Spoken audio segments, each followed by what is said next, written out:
untuk kita pulang nanti kepada Allah supaya tidak tersesat setelah meninggal, setelah dicabut nyawa, atau sekarang pun untuk para pendaki atau salikin, ya, orang-orang suluk di dalam spiritualnya agar tidak salah jalan, agar berada di jalan yang lurus, atau agar ihdinas siratal mustaqimnya ini tercapai, maka kita harus tahu dulu awal penciptaan makhluk. Nah, ini kami akan menerangkan di dalam kitab Sirrul Asror, karena sebenarnya ini akan menyangkut rahasia ketuhanan.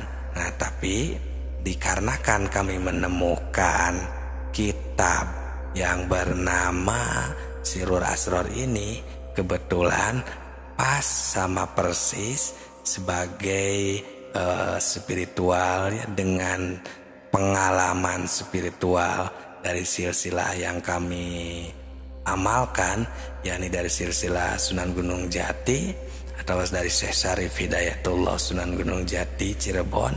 Jadi kami akan menafsirkan kitab, ya, bukan membongkar rahasia, tapi akan menjabarkan, menerangkan tafsir dari kitab Sirrul Asror ini. Assalamualaikum warahmatullahi wabarakatuh. Hamdan wa syukron lillah, nahmadu wa nasta'inuhu wa nastaghfiruh. Assalatu wassalamu ala rasulillah alladzi la nabiyya ba'da. Amma ba'du, sahabatku, sahabat tilawah semesta yang kami hormati, terima kasih sudah meluangkan waktunya di channel yang sederhana ini. Dan terima kasih juga kami ucapkan terlebih dahulu kepada yang sudah like, berkomentar, dan subscribe-nya. Semoga berkah selalu. Dan yang belum subscribe silakan. Terima kasih. Jika bermanfaat silakan subscribe agar tidak ketinggalan, agar kami selalu semakin semangat untuk berbagi ilmu makrifat ini. Sahabat tilawah semesta yang kami hormati, ini tentang awal penciptaan makhluk, ya. Di sini akan banyak sekali membahas dan menerangkan tentang asal muasal kejadian makhluk, khususnya kejadian manusia. Jadi kita bisa mengambil hikmahnya dari video ini atau dari kitab Sirrul Asror, ya, yang membahas hal ini, ya. Karena kitab Sirrul Asror ini dapat dipertanggungjawabkan kebenarannya dan sesuai dengan kenyataan, dan bisa dirasakan sendiri istilahnya kebenarannya kalau kita sudah memahaminya. Nah, sahabatku, awal mula yang diciptakan Tuhan, yang diciptakan Allah Subhanahu wa Ta'ala itu ternyata namanya adalah Ruh Muhammad. Nah, perhatikan, ya. Ilam wa faqaqallahu lima yuhibbu wa yardu lima khalaqallahu ta'ala ruha Muhammadin awalan. Nah, yang pertama diciptakan itu adalah Ruh Muhammad, ya, minuri jamalihi, dari nur jamalnya Allah Subhanahu wa Ta'ala.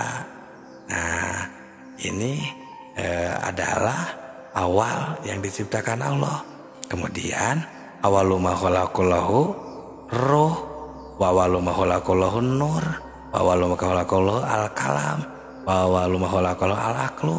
Kemudian di dalam hadis qudsi pun ini Allah Subhanahu wa Ta'ala atau Nabi Muhammad sallallahu alaihi wasallam bersabda, yang pertama diciptakan Allah itu ruhku. Awal mula yang diciptakan Allah itu cahayaku.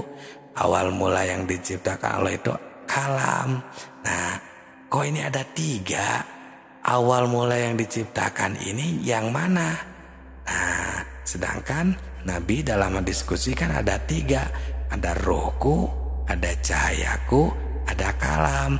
Nah, di dalam kitab Sirrul Asrar ini ya diperjelas lagi agar kita bisa memahaminya atau tidak bingung, yakni fal muradu minas syai'un wahidun.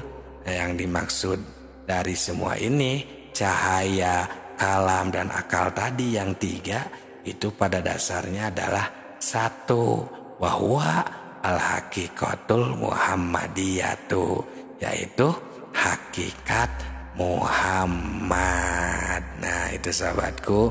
Jadi walaupun ruhku, kalam, walaupun akal, tetap pada dasarnya adalah satu, yaitu namanya hakikat Muhammad, sahabatku.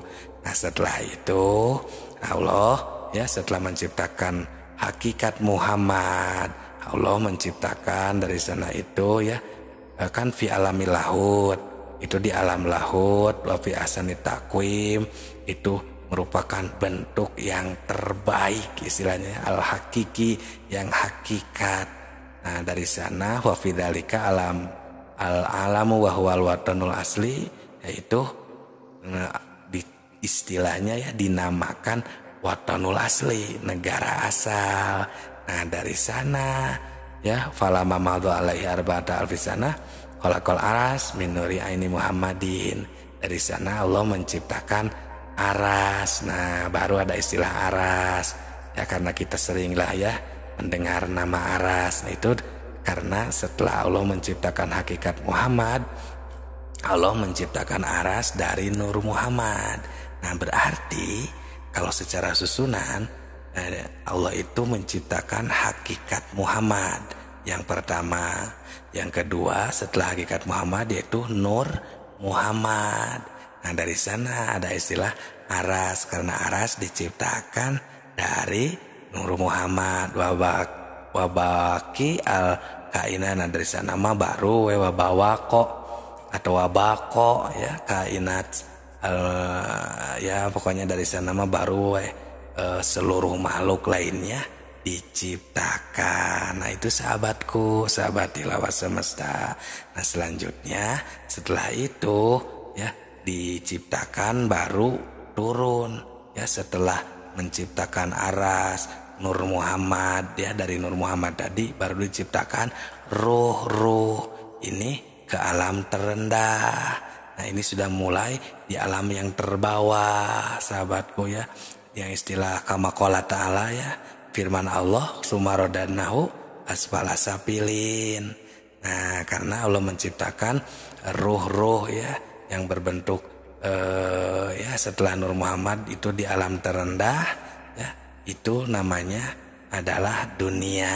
Nah, dari sana itu proses turunnya diciptakan. Jadi kalau diistilahkan alam, yaitu dari atas itu yaitu zat Allah ya, terus alam lahut, alam malakut, terus alam mulki. Nah, itu ya 4 semuanya. Kalau istilah Muhammad, yang pertama diciptakan itu adalah Allah. Ya, bukan yang pertama diciptakan, yang menciptakan itu Allah yang paling tinggi. Terus kemudian yang kedua hakikat Muhammad yang tadi, kemudian Nur Muhammad, kemudian Muhammad jasad. Nah, jadi 4 kan semuanya.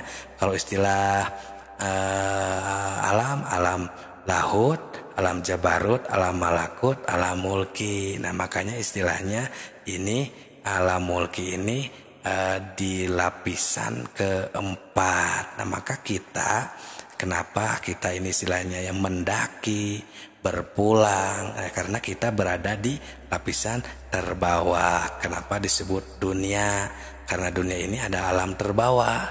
Kalau kata santri itu al-tafdil ya, alam terendah dari adna ya, adna yani adna wana adanin dunia yani dunia ya tunduna.